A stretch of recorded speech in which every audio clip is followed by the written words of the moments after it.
I'm Don Fry, President and CEO of the Greater Baltimore Committee, and welcome to GBC Insider, a program designed to hear from leaders in the private sector, elected officials, and members of the media to gain insights on key issues in business and government, and to check in on programs that aim to benefit our communities and the region.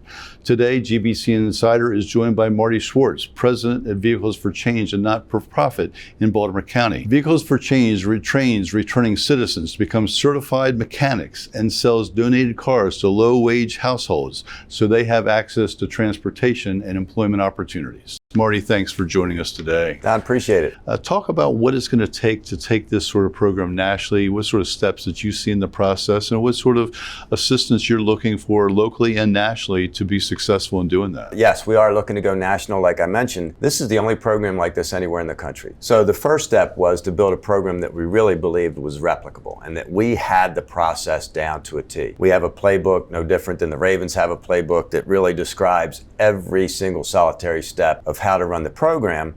And then the next step is to build national partners. So we currently have partnerships with Toyota, with Mazda, with Hunter Engineering, with Advanced Auto. We're working on some larger partnerships with companies like Cox Auto and the National Automobile Dealers Association, with the goal of being able to take this to the federal government with those employer partners and say, look, this is a program that's needed. There's nobody else doing this.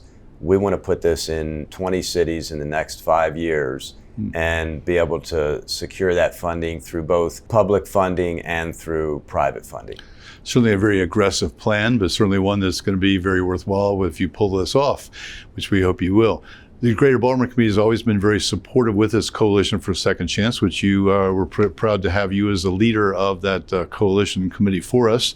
Talk about what local businesses can do or local individuals could do to help you, not only as you look nationally, but also just locally to provide support for the organization. Yeah, absolutely. I mean, one of the things, Don, and we've had this discussion some, is we need more employers to hire people.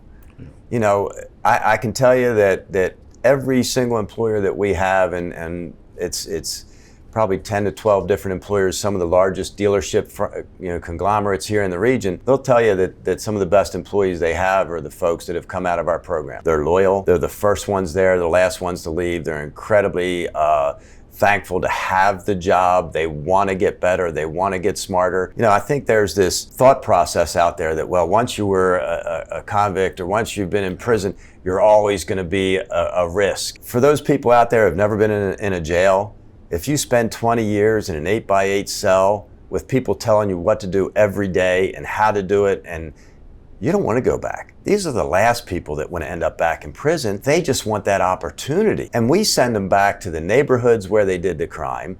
We send them back having to go to parole, have to do drug tests, and they have to pay for those things.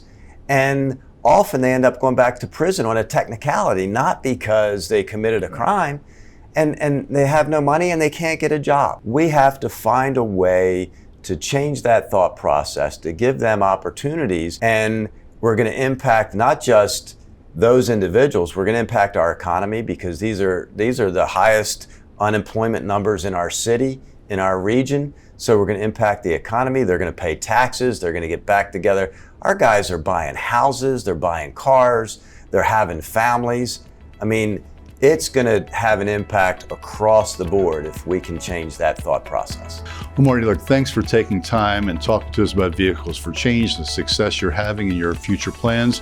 We wish you the very best moving forward and appreciate all the help that you provide to the communities that you serve. Thanks, Don. I greatly appreciate being here. Thanks for joining us. We'll be back with further editions of GBC Insider. Please join us for those future editions in the coming months. Thank you.